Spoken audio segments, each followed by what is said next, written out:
ನಾನು Karnataka cancer ಸೊಸೈಟಿಯ medical ವಿಭಾಗದ chairman ಇದ್ದೀನಿ. ಸ್ಮೋಕ್ ಮಾಡೋದ್ರಿಂದ ಕ್ಯಾನ್ಸರ್ ಬರುತ್ತೆ, ಲಂಗ್ ಕ್ಯಾನ್ಸರ್. ಆಸ್ಟ್ರೇಲಿಯಾ ಒಳಗೆ ಬಿಸಿಲಿನಿಂದ ಕ್ಯಾನ್ಸರ್ ಆಗೋದು ಬಹಳ ಕಾಮನ್. ಎಷ್ಟೋ ಹೆಣ್ಣು ಮಕ್ಕಳು ಇವತ್ತು ಕಾಲಿಗೆ ಮುಚ್ಚಿಟ್ಕೋತಾರೆ. ಶೀಘ್ರ ಪತ್ತೆ, ಕ್ಯಾನ್ಸರ್ ನಾಪತ್ತೆ.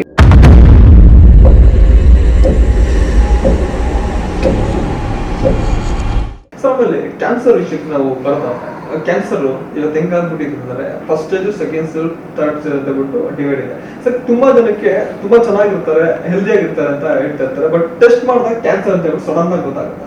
ಸೊ ಈ ಲಕ್ಷಣಗಳೇ ಗೊತ್ತಾಗದಾಗ ಕ್ಯಾನ್ಸರ್ ಅಂತ ಬಿಟ್ಟು ಬಂದಾಗ ಯಾವ ತರ ರೋಗಿ ಹೋಗ್ಬಿಡ್ತಾರೆ ಅನ್ನೋದು ತುಂಬಾ ಇಂಪಾರ್ಟೆಂಟ್ ಆಗ್ತಾ ಇರುತ್ತೆ. ಸೊ ಈ ಕ್ಯಾನ್ಸರ್ ಸ್ಟೇಜಸ್ ಯಾಕೆ ಗೊತ್ತಾಗೋದಿಲ್ಲ ಜನಕ್ಕೆ ಅನ್ನೋದು ನಿಮ್ ಮುಖಾಂತರ ತಿಳ್ಕೊಬೇಕು ಸರ್. ಕನ್ನಡದಲ್ಲಿ ಅರ್ಬುದ ರೋಗ ಅಂತೀವಿ ನಾವು ಕ್ಯಾನ್ಸರ್ನ. ನಾನು ಯಾಕೆ ಇಷ್ಟು ಅಥಾರಿಟೇಟಿವ್ ಮಾತಾಡ್ತೀನಿ ಅಂದರೆ, ನಾನು ಕರ್ನಾಟಕ ಕ್ಯಾನ್ಸರ್ ಸೊಸೈಟಿಯ ಮೆಡಿಕಲ್ ವಿಭಾಗದ ಚೇರ್ಮನ್ ಇದ್ದೀನಿ. ತುಂಬ ಜನಕ್ಕೆ ಅರಿವು ಮೂಡಬೇಕಾದ್ರೆ ಅದ್ರ ಬಗ್ಗೆ ಇನ್ಫಾರ್ಮೇಷನ್ ಜನ ಕೇಳೋದು ಮೊದಲನೇ ಪ್ರಶ್ನೆ, ಡಾಕ್ಟ್ರೆ ಕ್ಯಾನ್ಸರ್ ಅಂದರೆ ಏನು, ಯಾಕೆ ಬರುತ್ತೆ, ಈ ಸ್ಟೇಜಸ್ಗಳು ಅಂದರೆ ಏನು? ಯಾಕಂದರೆ ಜನಸಾಮಾನ್ಯರ ಪ್ರಶ್ನೆ ನೀವು ಕೇಳ್ತಿರೋದ್ರಿಂದ ನನಗೆ ರಿಯಲಿ ಖುಷಿ ಆಗ್ತದೆ. ಯಾಕಂದರೆ ಕರೆಕ್ಟ್ ಇನ್ಫಾರ್ಮೇಷನ್ ಅವ್ರಿಗೆ ಕೊಡಬೇಕು. ಕ್ಯಾನ್ಸರ್ ಯಾಕೆ ಬರುತ್ತೆ? ಫಸ್ಟ್ ಆಫ್ ಆಲ್ ನೋಡಿ, ಈಸಿಲಿ ಹೇಳ್ತಾರೆ ಸ್ಮೋಕ್ ಮಾಡೋದ್ರಿಂದ ಕ್ಯಾನ್ಸರ್ ಬರುತ್ತೆ, ಲಂಗ್ ಕ್ಯಾನ್ಸರ್. ಮೊನ್ನೆ ತಾನೇ ಅಪರ್ಣ ಅವರು ತೀರ್ಕೊಂಡಾಗೆ ಕ್ಯಾನ್ಸರ್ ಇಲ್ಲಿ ಲಂಗ್ ಕ್ಯಾನ್ಸರ್ ಇಂದ ತೀರ್ಕೊಂಡ್ರು ಅಂತ. ಸೊ ಅವ್ರಿಗೆ ಯಾಕೆ ಗೊತ್ತಾಗಲಿಲ್ಲ? ಇಂಥ ಪ್ರಶ್ನೆಗಳು ಬಂದಾಗೆ ನಿಮಗೆ ಸ್ಪಷ್ಟೀಕರಣ ಕೊಡ್ತೀನಿ. ಈ ಕ್ಯಾನ್ಸರ್ ಯಾಕೆ ಬರುತ್ತೆ ಅಂದ್ರೆ ನೋಡಿ, ಅದಕ್ಕಿಂತ ಮೊದಲು ಸಿಂಪಲ್ ಆಗಿ ನಿಮ್ಗೆ ಅರ್ಥ ಆಗಬೇಕಂದ್ರೆ ಅಲರ್ಜಿ ಯಾಕೆ ಬರುತ್ತೆ ಡಾಕ್ಟ್ರೆ ಅಂತೆ. ಅಂದ್ರೆ ಕೆರೆತ ಇದೆಲ್ಲ ಬರುತ್ತಲ್ಲ, anything under the sun including the sun is an allergen ಅಂತೀವಿ. ನೀವು ಯಾವುದೊಂದು ಸೊಪ್ಪು ಮುಟ್ಟಿದ್ರೆ, ಗಿಡ ಮುಟ್ಟಿದ್ರೆ ಅಲರ್ಜಿ ಆಗುತ್ತೆ, ನೀರಿಂದ ಅಲರ್ಜಿ ಆಗುತ್ತೆ, ಹಾಲಿಂದ ಅಲರ್ಜಿ ಆಗುತ್ತೆ. ಅದೇ ರೀತಿ ಅಲರ್ಜನ್ ಅಂದ್ರೆ ಅಲರ್ಜಿ ತರುವಂತ ವಸ್ತು. ಕಾರ್ಸಿನೋಜನ್ ಅಂದ್ರೆ ಕ್ಯಾನ್ಸರ್ನ ಉಂಟು ಮಾಡುವಂತ ಸಬ್ಜೆಕ್ಟ್ಗೆ ನಾವು ಕಾರ್ಸಿನೋಜನ್ ಅಂತೀವಿ. ಸೊ ಜನಗಳಿಗೆ ಅರ್ಥ ಆಗಬೇಕು ಅಂದ್ರೆ anything under the sun including the sun is a carcinogen. Simple example, sunlight ಇಂದ ಕ್ಯಾನ್ಸರ್ ಆಗ್ಬೋದು. ಅದಕ್ಕೆ ನೋಡಿ, ನಮ್ಮ ಕ್ರಿಕೆಟರ್ಸ್ ಆಸ್ಟ್ರೇಲಿಯಾಗೆ ಹೋದಾಗೆ ಆಸ್ಟ್ರೇಲಿಯಾ ಒಳಗೆ ಬಿಸಿಲಿನಿಂದ ಕ್ಯಾನ್ಸರ್ ಆಗೋದು ಬಹಳ ಕಾಮನ್. ಸ್ಕಿನ್ ಕ್ಯಾನ್ಸರ್, ತುಟಿನೆಲ್ಲ ಪ್ರೊಟೆಕ್ಟ್ ಮಾಡ್ಕೋತಾರೆ. ಸೊ ಸನ್ಲೈಟ್ ಇಂದ ಬರ್ಬೋದು, ಬಹಳ ಗೊತ್ತಿದೆ. ಎಲ್ಲರಿಗೆ ಕಡ್ಡಿ ಪುಡಿ ಒತ್ತುಸ್ಕೋತಾರೆ, ಅದರಿಂದ ಚೀಕ್ ಕ್ಯಾನ್ಸರ್ ಬರುತ್ತೆ. ಇಂಥವು ಅನೇಕ ಇದಾವೆ. ಬಟ್ ಬಹಳ ಕೆಲವರಿಗೆ ಏನಂದ್ರೆ, ನಮ್ಮ ತಾತ ಗಾಡ್ ಫಿಯರಿಂಗ್ ಮ್ಯಾನ್ ಡಾಕ್ಟ್ರೆ, ಏನೂ ಕೆಟ್ಟ ಅಭ್ಯಾಸ ಇಲ್ಲ, ಆದ್ರೆ ಯಾಕೆ ಕ್ಯಾನ್ಸರ್ ಬಂತು? ಅನ್ಫಾರ್ಚುನೇಟ್ಲಿ ಅವರು ತಿನ್ನುವ ಆಹಾರದಲ್ಲಿ, ಕುಡಿದ ನೀರಿನಲ್ಲಿ, ಬೇರೆಯೊಂದರಲ್ಲೂ ಆಗಿರುವಂತ ಕಲಬೆರಕೆಗಳು, ಅದರಿಂದ carcinogen. So anything can cause. ಕೆಲವೆಲ್ಲ ಎಷ್ಟು ವಿಚಿತ್ರ ಕ್ಯಾನ್ಸರ್ಗಳು ಇದಾವೆ ಅಂದ್ರೆ, ಕಾಂಗರು ಕ್ಯಾನ್ಸರ್ ಅಂತ ಇದೆ. ನೀವು ಕಾಶ್ಮೀರಕ್ಕೆ ಮೊದಲ ಕಾಲದಲ್ಲಿ ಹೋದ್ರೆ ಮಡಿಕೆ ತುಂಬಾ ಕೆಂಡವನ್ನ ತುಂಬಿ ಅದನ್ನ ಹೊಟ್ಟೆ ಕಟ್ಕೊಳ್ಳೋದು, ಯಾಕಂದ್ರೆ ಚಳಿ ತಡಲಿಕ್ಕೆ. ಅದು ಚರ್ಮವನ್ನ ಬಿಸಿ ಮಾಡಿ ಮಾಡಿ ಮಾಡಿ ಅಲ್ಲೇ ಕ್ಯಾನ್ಸರ್ ಆಗೋದು. ತಮಿಳುನಾಡಿನಲ್ಲಿ ಧೋತಿಗಳನ್ನ ತುಂಬಾ ಟೈಟ್ ಆಗಿ ಕಲ್ಟೋರು, ಅದು ಇರಿಟೇಟ್ ಆಗಿ ಹಾಕಿ ಧೋತಿ ಕ್ಯಾನ್ಸರ್ ಬಂದಿದೆ.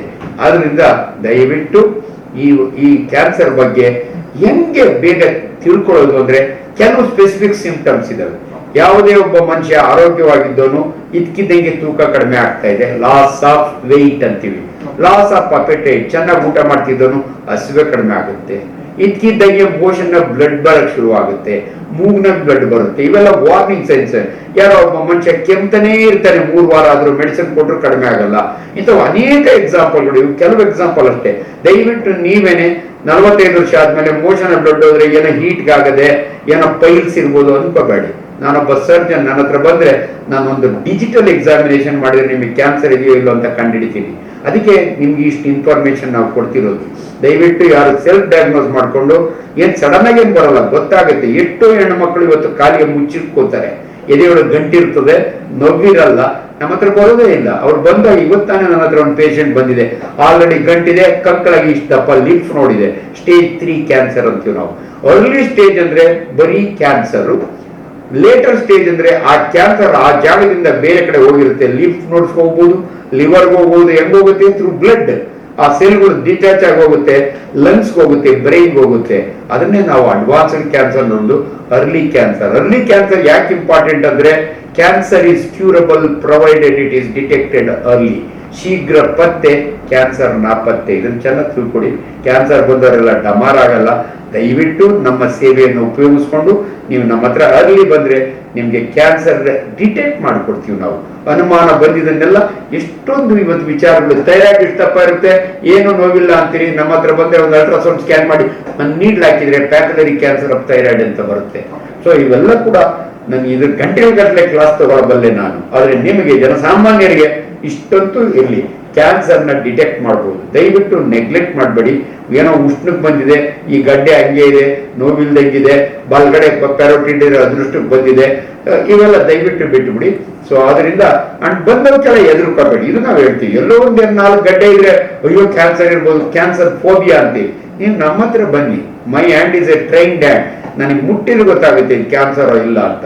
ಅದರಿಂದ ದಯವಿಟ್ಟು ತುಂಬಾ ಲಕ್ಷಾಂತರ ರೂಪಾಯಿ ಖರ್ಚಾಗುತ್ತೆ ಅನ್ಕೋಬೇಡಿ. ಬಹಳ ಈಸಿಲಿ ಎಷ್ಟೋ ಕ್ಯಾನ್ಸರ್ಗಳನ್ನ ನಾವು ಹಂಗೆ ಕಂಡಿಡ್ತೀವಿ.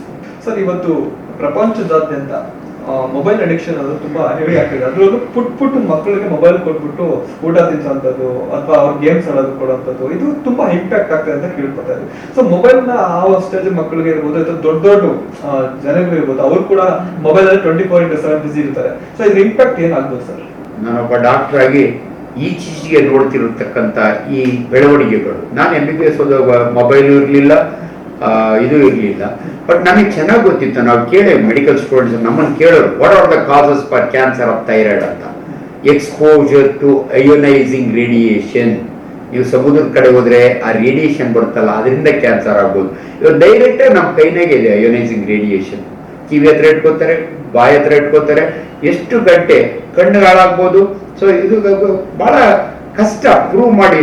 ಎಷ್ಟೋ ಜನ 2 ಜನಕ್ಕೆ ಹಂಗಾಗಿದೆ ಅಂತಾರೆ. ಬಟ್ ಡೆಫಿನೆಟ್ಲಿ ನಾನು ಅವಲೇ ಹೇಳ್ದಂಗೆ ಕ್ಯಾನ್ಸರ್ಗೆ ಅನೇಕ ಕಾರಣಗಳಲ್ಲಿ ಇರ್ರಾಡಿಯೇಷನ್ ಇಸ್ ಒನ್ ರೀಸನ್. ಸೊ ಅದರಿಂದ ಇವತ್ತು ಯಾಕೆ ಕ್ಯಾನ್ಸರ್ ಜಾಸ್ತಿ ಆಗ್ತಾ ಇದೆ ಅಂದ್ರೆ ಇದು ಒಂದು ಕಾರಣ. ಅದನ್ನ ದಯವಿಟ್ಟು ನೀವು ಅಷ್ಟೇ ಅಲ್ಲ, ಅಡಿಕ್ಷನ್ ಅಂದ್ರೆ ಬೇರೆ ಮೇಲೆ ಕಾನ್ಸಂಟ್ರೇಟ್ ಮಾಡೋಕ್ಕಾಗಲ್ಲ. ಆ ಫೋನ್ ಅಡಿಕ್ಷನ್ ಬಂದ್ರೆ ಆ ಇವುಗಳು ಗೇಮ್ಸ್ ಅವೆಲ್ಲ ನೋಡಿದ್ರೆ ಪುಸ್ತಕ ಜೀವನದಲ್ಲಿ ಮಕ್ಕಳಿಗೆ 21 ವರ್ಷದವರೆಗೂ priority is education. Education is power. ಉಳಿದವೆಲ್ಲ ಸೈಡ್ ಡಿಶಸ್ ಇದ್ದಂಗೆ. Subject is more important. ನಾನು ಎಕ್ಸ್ಪರ್ಟ್ ಇದ್ರೊಳಗೆ ಗೂಗಲ್ ಮಾಡ್ತೀನಿ, ಅವೆಲ್ಲ ನೀನು 21 ವರ್ಷ ಆದ್ಮೇಲೆ. ಆದ್ರೆ ದೊಡ್ಡವ್ರಿಗೂ ಕೂಡ ಎಲ್ಲೋ ಒಂದ್ ಕಡೆ ನಿಮ್ಗೆ ಲಿಮಿಟೇಷನ್ ಇರಬೇಕು. ಎಷ್ಟು ಬೇಕೋ ಅಷ್ಟೇ. ಅದರಿಂದ advantages all discoveries including atom bomb. ಅದರಿಂದ ಅನುಕೂಲಗಳಿದ್ದಾವೆ, ಹೊರತು ಇರ್ತವೆ, ಜೊತೆಗೆ ಸೈಡ್ ಎಫೆಕ್ಟ್ ಇರ್ತವೆ. ದಯವಿಟ್ಟು ಜನ ಅದರಿಂದ ಆಗುವಂತ ಉಪಯೋಗವನ್ನ ಉಪಯೋಗಿಸ್ಕೋಬೇಕೆ ಹೊರತು ಎಲ್ಲೂ ಕೂಡ ಅದರಿಂದ ತೊಂದರೆ ಸಿಕ್ಕಾಕ್ಬಾರ್ದು.